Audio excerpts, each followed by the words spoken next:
Ben ya, apalagi gak tahu nih sebentar lagi beberapa bulan ke depan ada bulan Ramadan di mana pasti akan ada lagu-lagu religi. Ya kan? Belum ada rekor di dunia boyband menyanyikan lagu religi, Ben. Lu bisa bayangkan nggak ketika Smash menyanyikan lagu religi, ya kan? Jarang-jarang, mungkin Gigi, udahlah Gigi sering atau siapa, Ungu sering lah kayak gitu-gitu ya kan. Tapi kalau boyband menyanyikan lagu religi sambil gaya susah cuy. Ya kan? Lu bayangin kita, salatullah salamullah ala rabbillah. Susah cuy, susah.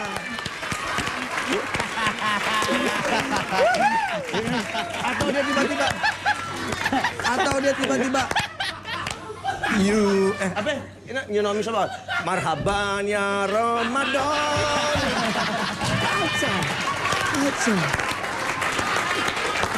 Tapi itu kalau sampai kejadian, buat gua itu angkat jempol gua. Bahwa akhirnya rekor bahwa ada boy band yang bisa menyanyikan lagu religi, mungkin gayanya sedikit dirubah menjadi sedikit agamais gitu atau gimana ya kan. Tapi gue terima kasih dengan adanya boy band. Akhirnya selamat gue bisa mendekatkan SPG, bisa deket sama pramugari ya kan.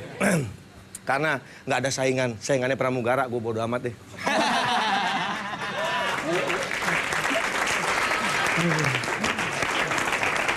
Tapi gue salut lagi sekali lagi bahwa kalau sampai wajah gue bisa dioperasi, ya kan, gue akan membentuk boy band karena gampang, nggak bawa nenteng gitar berat cuy, ampli gede, ya kan, ribet manggung, teriak-teriak main gitar sakit tangannya. Ini membawa sisir sama catok, nyaman, seandainya.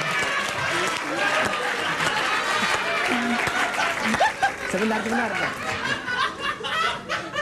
Sisir sama catok ya, tapi itu kan kayak ngomong banci salon ya, bukan kayak ngomongin tentang boyband. Masalahnya yang gue lihat setiap gue ke salon kayak boyband semua bancinya. Ya bagus, silahkan lanjut. Gabut. Tapi yang pasti sekali lagi gue salut kepada boyband di Indonesia. Salutnya luar biasa. Salut, bahkan gue pengen banget. Ketika gue membuat Superglad dengan grup punk rock, karena gue nggak bisa nyanyi gue fales. Akhirnya gue bikin grup punk rock. Sekarang gue merasa lega, gue bisa bikin boyband juga. Dengan nyanyi fales gue bisa masuk TV. Thank you. Gila, tepuk tangan dong buat Bulog. Gila, enggak. Ini bahaya. Gila ya dia, gila. Ngeband bisa, nge-host bisa, stand up-nya jago. Saya bukan Akbar. Lama-lama abis nih job gue, gimana nih ya? Tadi dia bilang tadi, lu tertarik karena boyband itu nggak repot kayak anak band gitu ya, nggak bawa gitar, nggak bawa drum segala macam, bawanya sisir sama catok. Sama CD buat -1. Ini menjelaskan ini berarti ya. Berdua gara-gara kayak gitu. Praktis. Gua ngeliat lu kagum berdua nih mirip. Bisa gitu. Ini bukannya diam, ini khusyuk ya namanya. Gua istighfar terus dari tadi, astagfirullahaladzim.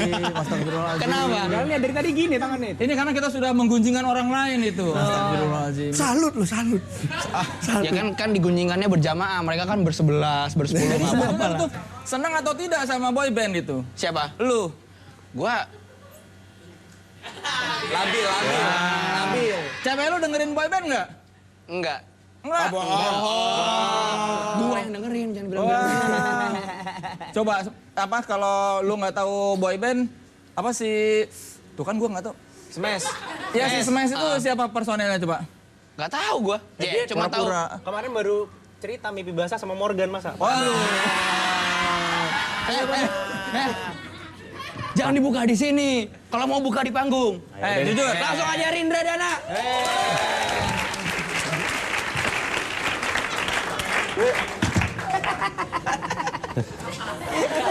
Ya tadi ya. Sebenarnya ini ya apa namanya, boyband tuh kasihan ya, diledek mulu gitu loh, dijelek-jelekin. Padahal sebenarnya nggak gitu ya. Boyband tuh ada bagusnya juga gitu loh. Kalau secara dilihat dari sisi religi, mereka tuh lebih gampang masuk surga. Kenapa? Karena pada waktunya sholat, mereka tuh sholatnya pasti berjamaah. Dan 27 kali lipat itu pahalanya. Dan kalau mamanya lagi ada festival boyband, hari Jumat nggak perlu nyari masjid men, itu kumpulin aja, tinggal pilih imam sama khotib udah. Sholat Jumat jadi udah. Nah terus habis itu kalau mamanya ini ya boyband tuh kadang-kadang gini ya, mukanya sama semua, tadi yang dibilang emang sih mukanya sama semua gitu ya. agak-agak, ya agak-agak. Dan maksudnya bodinya juga mirip-mirip itu gue curiga ya. Kayak yang di Korea itu pasti dicetaknya sama semua itu ya. Nah terus habis itu kalau mamanya udah kayak gitu, gue pikir juga ya kadang-kadang mereka tuh kan ada liriknya kan aneh-aneh ya. Kalau mamanya ada yang bilang satu cenat-cenut lah, yang satu bilang otak lumpuh lah segala macam penyakit disebutin.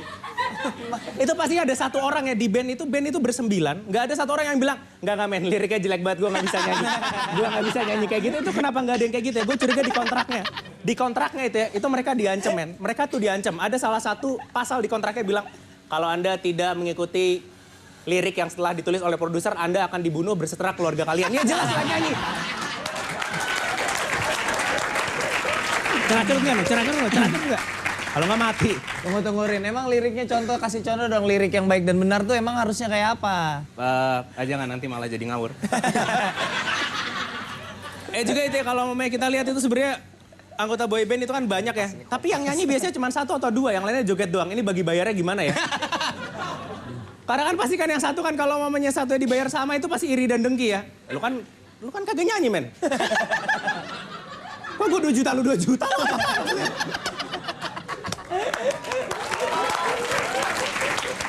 Ini nggak ada sesi tanya jawab ini? Silakan. Jadi hikmahnya apa hikmahnya? Hikmahnya tuh sebenarnya itu ya, boyband itu mengajarkan kita untuk berbagi. Syariah lagi ujung-ujungnya nih. Syariah lagi dong. Bukan sebenarnya ya, di mana yang satu yang bisa menyanyi itu membantu yang tidak bisa bernyanyi. Benar. Jadi kita harus melihat bahwa satu orang tuh kurang, yang lebih itu membantu Sodako. gitu ya. Bukan sodako, itu lebih kepada tepo seliro lah. Kalau PPKN dulu ya. Ini sebenarnya bentuk gotong royong itu yang nggak mampu. Yang nggak mampu itu dibantu gitu loh. Oke. Rekrutnya gimana rekrutnya? Kalau dari perekrutan ya. Dari perekrutan tuh sebenarnya juga menarik ya. Sebenarnya dari perekrutan tuh gimana ya? Kayaknya tuh yang bedain lu bisa jadi boyband atau enggak adalah seorang laki-laki yang agak tampan. Itu harus bisa bedain mana lip gloss, mana eyeliner. Itu aja sebenarnya.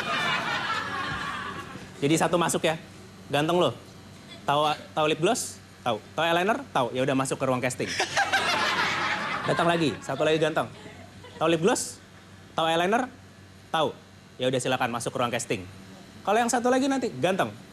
Tahu lip gloss? Nggak tahu. Tahu eyeliner? Nggak tahu. Ya udah ke sebelah aja Mas. Itu di sebelah ada casting iklan sosis ya.